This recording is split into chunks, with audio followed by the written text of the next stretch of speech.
दोस्तों, स्वागत है आपका मेरी यूट्यूब चैनल पर। मैं आपके लिए लाई हूँ आज यूपी स्पेशल जीके के कुछ क्वेश्चंस जो आपके एग्जाम के लिए इंपॉर्टेंट होने वाले हैं। जैसा कि आपको पता है कि पीसीएस की डेट निकल चुकी है, दिसंबर में आपका एग्जाम होने वाला है, तो उसमें यूपी स्पेशल जीके तो आता ही आता है। शुरू करते हैं बिना किसी देरी के। पहला क्वेश्चन है, उत्तर प्रदेश का कौन सा जिला सर्वाधिक वन क्षेत्र रखता है? उत्तर प्रदेश का कौन सा जिला है जिसमें सबसे ज़्यादा वन है? तो है सोनभद्र। कौन सा? सोनभद्र। नवीनतम भारतीय वन स्थिति रिपोर्ट के आंकड़ों के अनुसार सोनभद्र न केवल क्षेत्रफल के आधार पर बल्कि प्रतिशत के आधार पर भी उत्तर प्रदेश का सबसे अधिक वन वाला जिला है।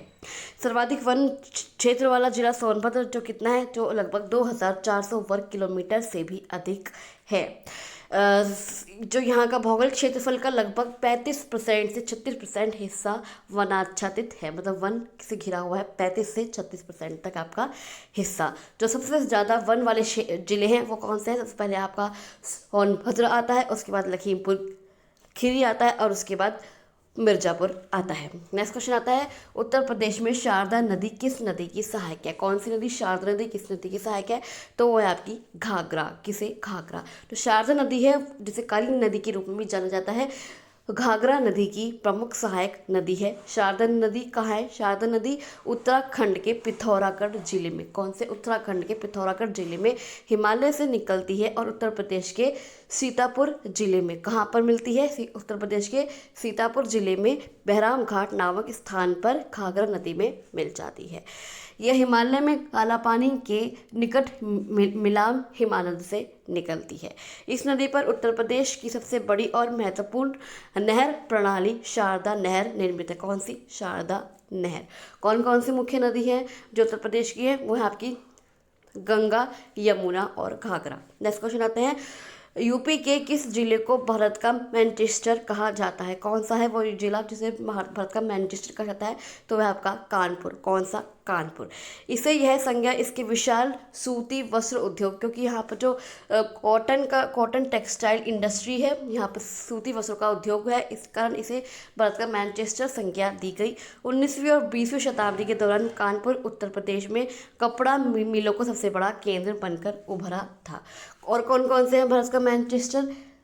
अहमदाबाद भी है, और उत्तर भारत का जो मैनचेस्टर है वो आपका कानपुर है, और जो दक्षिण भारत का मैनचेस्टर है वो आपका कोयम्बटूर है, जो तमिलनाडु में है। नेक्स्ट क्वेश्चन आता है, उद्वा राष्ट्रीय उद्यान किस जिले में स्थित है? कौन सा उद्यान? उद्वा राष्ट्रीय उद्यान, वो है आपका लखीमपुर खीरी में। कहाँ पर? लखीमपुर खीरी। यह नेपाल की सीमा से लगे तराई क्षेत्र में फैला है और उत्तर भारत और उत्तर प्रदेश का सबसे बड़ा और सबसे समृद्ध जैव विविधता वाला राष्ट्रीय उद्यान है।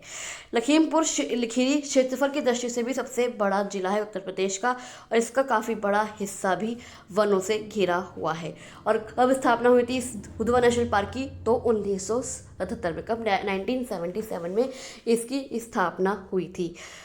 यहाँ हाथियों की, एक सींग वाले गैंडों की और पक्षियों की 400 से अधिक प्रजातियां देखी जा सकती हैं। नेक्स्ट क्वेश्चन आता है, उत्तर प्रदेश का राज्य वृक्ष निम्नलिखित में से कौन सा है? कौन सा है उत्तर प्रदेश का राज्य वृक्ष? तो वह आपका अशोक। कौन सा? अशोक। यह सदाबहार वृक्ष है जिसकी पत्तियां घनी, लंबी और गहरे रंग की होती हैं। हिंदू और बौद्ध धर्म में इसे अत्यंत पवित्र माना जाता है। अशोक का शाब्दिक अर्थ होता है जहाँ अशोक ना हो।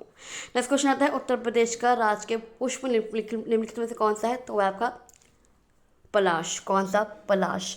वसंत ऋतु में जब पलाश के पेड़ों पर लाल नारंगी रंग के फूल खिलते हैं तो ऐसा लगता है जैसे पूरे जंगल में आग लगी हो। इसी कारण इसे जंगल की ज्वाला भी कहा जाता है। उत्तर प्रदेश सरकार ने इसे 4 जून 2011, कब? 4 जून 2011 में राजकीय पुष्प घोषित किया था। नेक्स्ट क्वेश्चन आता है, उत्तर प्रदेश का राजकीय पक्षी निम्नलिखित में कौन सा है? क्या उत्तर प्रदेश का राजकीय पक्षी? तो है सारस। कौन है? सारस। इसे इसे कॉच के नाम से भी जाना जाता है। इसका वैज्ञानिक क्या नाम था? इसका वैज्ञानिक नाम है ग्रस एंटीकॉन। क्या? ग्रस एंटीकॉन। यह दुनिया का सबसे ऊंचा उड़ने वाला पक्षी है। इसकी ऊंचाई लगभग 5 से 6 फीट तक हो सकती है। ये मुख्य रूप से कहाँ पाए जाते हैं? ये मुख्य रूप से दलदली इलाकों, तालाबों, खेतों के किनारे पाए जाते हैं। नेक्स्ट क्वेश्चन आता है, 1857 क्रांति के बाद कानपुर का नेतृत्व किसने किया था? कौन सी क्रांति के बाद? 1857 की क्रांति के बाद कानपुर का नेतृत्व किसने किया था? तो वो किया था नाना साहेब ने। किन्हें? नाना साहेब ने, जिन्हें क्या कहा, जिन्हें और किस नाम से भी जाना जाता है?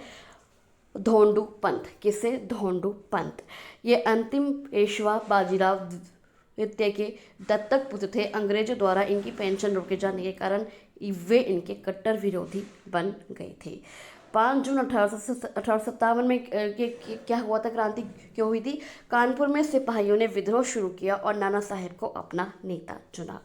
ब्रिटिश जनरल हैवलॉक और बाद में कॉलिन कैंपबेल ने कानपुर पर पुनः नियंत्रण पाने के लिए भीषण युद्ध किया। दिसंबर 1857 तक अंग्रेजों ने कानपुर पर पूरी तरह से कब्जा कर लिया। नाना साहेब अंततः नेपाल की पहाड़ियों के ओर चले गए। नेक्स्ट क्वेश्चन आता है, उत्तर प्रदेश का कौन सा जिला नेपाल के साथ सबसे लंबी सीमा साझा करता है? कौन सा जिला है जो नेपाल के साथ सबसे लंबी सीमा साझा करता है? तो है आपका लखीमपुर खीरी। कौन सा? लखीमपुर खीरी। उत्तर प्रदेश के कुल 7 जिले, कौन कौन से जिले? केवल उत्तर प्रदेश के 7 जिले नेपाल के साथ अंतर्राष्ट्रीय सीमा बनाते हैं, जिसकी कुल लंबाई है आपकी 579 किलोमीटर, 579 किलोमीटर है जिसकी कुल लंबाई। नेपाल से सीमा साझे वाले कौन कौन से जिले हैं? एक है आपका ये पीलीभीत, लखीमपुर खीरी, बहराइच, श्रावस्ती, बलरामपुर, सिद्धार्थनगर और महाराजगंज। नेक्स्ट क्वेश्चन आता है, उत्तर प्रदेश में कुल कितने जिले हैं? कितने जिले हैं उत्तर प्रदेश में? तो वह आपके 75 जिले हैं उत्तर प्रदेश में। क्षेत्रफल की दृष्टि से लखीमपुर खीरी सबसे बड़ा जिला है, जबकि जो हापुड़ है वो सबसे छोटा है। कुछ प्रमुख मंडलों के नाम कौन कौन से हैं आपके? लखनऊ, कानपुर, मेरठ, अयोध्या, वाराणसी, प्रयागराज और गोरखपुर। नेक्स्ट क्वेश्चन आता है, उत्तर प्रदेश में कुल कितने मंडल हैं? कितने मंडल हैं उत्तर प्रदेश में? तो वह आपके 18। कितने? 18 आपके मंडल हैं। लखनऊ हो गया, कानपुर हो गया, मेरठ हो गया, अयोध्या हो गया, अलीगढ़ हो गया, आगरा हो गया, वाराणसी हो गया, प्रयागराज हो गया, गोरखपुर हो गया, देवी पाटन हो गया, बरेली हो गया, मुरादाबाद हो गया, चित्रकूट हो गया, मिर्जापुर हो गया, आजमगढ़ हो गया, बस्ती हो गया, झांसी हो गया और सहारनपुर हो गया। नेक्स्ट क्वेश्चन आता है, यूपी का कौन सा शहर पीतल नगरी कहलाता है? कौन सा शहर पीतल नगरी कहलाता है? तो है आपका मुरादाबाद। कौन सा? मुरादाबाद। मुरादाबाद अपने उत्कृष्ट पीतल के हस्तशिल्प के लिए न केवल भारत में बल्कि पूरी दुनिया में प्रसिद्ध है। यहाँ से भारी मात्रा में पीतल के बर्तन, सजावटी सामान और कलाकृतियाँ विदेश में निर्यात की जाती हैं। इस शहर की जो अर्थव्यवस्था है वो मुख्य आधार पीतल उद्योग ही है, जिससे हजारों कारीगरों को रोजगार मिलता है। नेक्स्ट क्वेश्चन आता है, क्षेत्रफल की दृष्टि से उत्तर प्रदेश का सबसे बड़ा जिला कौन सा है? अभी आप उसके बारे में बात कर रहे थे। कौन सा? लखीमपुर खीरी। कौन सा? लखीमपुर खीरी। इसका कुल क्षेत्रफल है आपका 7680 वर्ग किलोमीटर। कितना है? 7680 वर्ग किलोमीटर है। यह जिला नेपाल की सीमा से सटा हुआ है और अपनी प्राकृतिक सुंदरता एवं समृद्ध जैव विविधता, जैसे उधवा नेशनल पार्क भी आपका लखीमपुर खीरी में है, के लिए जाना जाता है। नेक्स्ट क्वेश्चन आता है, क्षेत्रफल की दृष्टि से उत्तर प्रदेश का सबसे छोटा जिला। अभी हमने क्या पढ़ा था? आपको याद होगा कौन सा? वो है आपका हापुड़। कौन सा? हापुड़। हापुड़ का कुल क्षेत्रफल है आपका 660 वर्ग किलोमीटर। कितना? 660 वर्ग किलोमीटर। इसे 2011 में गाजियाबाद जिले से अलग करके एक नया जिला बनाया गया था। बात करें हापुड़ की, आपकी जो क्षेत्रफल है वो है आपका 660 वर्ग किलोमीटर। भदोही का जो संत रविदास नगर है उसका आपका क्षेत्रफल है 1015 वर्ग किलोमीटर। शामली का है 1068 वर्ग किलोमीटर और गाजियाबाद का है आपका 1179 किलोमीटर। अब बात कर लेते हैं कि हापुड़ की क्या विशेषता है, कि यह जिला दिल्ली एनसीआर का हिस्सा है और अपने अनाज व्यापार, इसका क्या है? अपने अनाज व्यापार, विशेषकर गढ़मुक्तेश्वर तीर्थ, यहाँ पे गढ़मुक्तेश्वर तीर्थ भी है, गंगा जी बहती हैं जहाँ पर लोग आके नहाते हैं, अब नहाते हैं, के लिए प्रसिद्ध है। नेक्स्ट क्वेश्चन आते हैं, फिरोजाबाद किस लिए प्रसिद्ध है? तो फिरोजाबाद प्रसिद्ध है अपने कांच के लिए, अपने कांच के व्यापार के लिए, कांच की चूड़ियों के लिए प्रसिद्ध है। इसे भारत की सुहाग नगरी के नाम से भी जाना जाता है, क्योंकि यहाँ बनी चूड़ियाँ पूरे देश में सुहाग के प्रतीक के रूप में पहनी जाती हैं। यहाँ सदियों से कांच का काम हो रहा है। चूड़ियों के अलावा यहाँ कांच के झूमर, सजावटी सामान, कांच के बर्तन और बल्ब भी बनाए जाते हैं। तो जो अलीगढ़ है वो आपका ताले के लिए प्रसिद्ध है। मैं अब आपको और कुछ बता देती हूँ। जैसे आपका फिरोजाबाद है वो आपका कांच के लिए प्रसिद्ध है, तो अलीगढ़ है वो आपका ताले के लिए, भदोही कालीन के लिए, कारपेट्स के लिए, मेरठ जो है खेल का सामान, जो स्पोर्ट्स के सामान होते हैं उनके लिए, और कन्नौज आपका इत्र के लिए प्रसिद्ध है। नेक्स्ट क्वेश्चन आते हैं, रामनगर किला कहाँ स्थित है? कौन सा किला? रामनगर किला, तो वो है आपका वाराणसी जिले में स्थित है। कहाँ पर स्थित है? वाराणसी जिले में स्थित है। यह भव्य किला गंगा नदी के पूर्वी तट पर प्रसिद्ध तुलसी घाट के ठीक सामने स्थित है। यह सदियों से काशी नरेश वाराणसी के महाराजा का आधिकारिक निवास रहा है। पौराणिक मान्यता के अनुसार यहाँ ऋषि वेदव्यास ने तपस्या की थी, जहाँ राजा का सार्वजनिक दरबार लगता था। यहाँ की शाही वस्तुओं का संग्रह पर्यटकों के लिए मुख्य आकर्षक है। नेक्स्ट क्वेश्चन आता है, उत्तर प्रदेश की प्रथम महिला मुख्यमंत्री कौन थी? कौन थी प्रथम महिला मुख्यमंत्री? तो वो थी सुचेता कृपलानी। कौन थी? सुचेता कृपलानी। वे न केवल उत्तर प्रदेश की बल्कि पूरे भारत के किसी भी राज्य की प्रथम महिला मुख्यमंत्री होने का गौरव रखती हैं। उन्होंने कब से कब तक कार्य किया था? तो उन्होंने 1963 से 1967 तक वे उत्तर प्रदेश के मुख्यमंत्री के रूप में उन्होंने कार्य किया था। वे एक प्रसिद्ध स्वतंत्र सेनानी थी और भारत छोड़ो आंदोलन के दौरान उन्होंने महत्वपूर्ण भूमिका निभाई थी। नेक्स्ट क्वेश्चन आते हैं, काकोरी कांड किस वर्ष हुआ था? कौन सा कांड? काकोरी कांड, तो वह हुआ था आपका 9 अगस्त 1925 को। कब हुआ था? 9 अगस्त 1925 को। यह भारतीय स्वतंत्रता संग्राम की एक अत्यंत महत्वपूर्ण घटना थी, जिसे हिंदुस्तान रिपब्लिकन एसोसिएशन के अधिकारियों ने अंजाम दिया था। उत्तर प्रदेश सरकार ने कांड शब्द के नकारात्मक भाव को देखते हुए इसका नाम क्या रख दिया है? इसका नाम रख दिया काकोरी ट्रेन एक्शन डे। क्या कर दिया है? काकोरी ट्रेन एक्शन डे निर्काम रख दिया है। क्या उद्देश्य था इस कांड का? क्रांतिकारियों का मुख्य उद्देश्य था सरकारी खजाने को लूटकर हथियार खरीदना और अंग्रेजों के खिलाफ सशस्त्र विद्रोह को मजबूती देना। कहाँ हुआ था? ये हुआ था कि लखनऊ के पास स्थित काकोरी नामक रेलवे स्टेशन पर 8 down Saharanpur Lucknow passenger train को रोककर खजाना लूटा गया था। नेक्स्ट क्वेश्चन आता है, उत्तर प्रदेश का सर्वाधिक जनसंख्या वाला जिला कौन सा है? कौन सा है सर्वाधिक जनसंख्या वाला जिला? तो वह आपका प्रयागराज, जिसे पहले इलाहाबाद के नाम से जाना जाता था, यह आपका सर्वाधिक जनसंख्या वाला आपका जिला है। अगर हम 2011 की जनगणना के अनुसार बात करें तो यहाँ की कुल जनसंख्या लगभग कितनी थी? 59 लाख। कितनी? 59 लाख थी यहाँ की जनसंख्या। यहाँ न केवल उत्तर प्रदेश की बल्कि भारत के सबसे अधिक आबादी वाले जिलों में से एक है। अब बात कर लेते हैं कि कौन से जिले की कितनी जनसंख्या रही है 2011 की जनगणना के अनुसार। तो प्रयागराज की आपकी रही है 59 लाख, मुरादाबाद की रही है 47 लाख 47 लाख, गाजियाबाद की रही है 46 लाख 46 लाख, आजमगढ़ की है आपकी 46 लाख 46 लाख, और लखनऊ की आपकी जनसंख्या गिनी गई है 45 लाख। नेक्स्ट क्वेश्चन आते हैं, रामचरितमानस की रचना कहाँ हुई थी? कहाँ हुई थी रामचरितमानस की रचना? तो वो हुई थी आपकी अयोध्या। कहाँ हुई थी आपकी? अयोध्या में उनकी रचना मुख्य रूप से अयोध्या में की थी, लेकिन जो तुलसीदास जी का अधिकांश जो जीवन है वो वाराणसी में बीता। तो इसका आंसर होगा आपका वाराणसी, क्योंकि जब शुरुआत तो अयोध्या से हुई थी, लेकिन जो मुख्य रूप से आपकी जो उन्होंने रचना करी थी वो आपकी वाराणसी में ही करी थी। इसकी रचना संवत 1631 में कब हुई थी? 1631 लगभग 1574 ईस्वी में चैत्र मास की रामनवमी को अयोध्या में शुरू हुई थी। इस महान ग्रंथ को पूरा करने में कितना टाइम लगा आपको? दो वर्ष लगे। तुलसीदास जी को 2 वर्ष लगे, 7 महीने लगे और 26 दिन का समय लगा था। रामचरितमानस के 7 कांड होते हैं, आपको पता ही होगा। बालकांड, अयोध्या कांड, अरण्य कांड, किष्किंधा कांड, सुंदरकांड, लंका कांड और उत्तर कांड। नेक्स्ट क्वेश्चन आता है, उत्तर प्रदेश में पहला आईआईटी कहाँ स्थापित हुआ? पहला आईआईटी कहाँ स्थापित हुआ उत्तर प्रदेश में? तो वो हुआ आपका कानपुर में। कहाँ पर? कानपुर में आईआईटी कानपुर की स्थापना हुई थी आपकी वर्ष 1959 में हुई थी। यह भारत सरकार द्वारा स्थापित किए गए शुरुआती 5 आईआईटी में से एक था।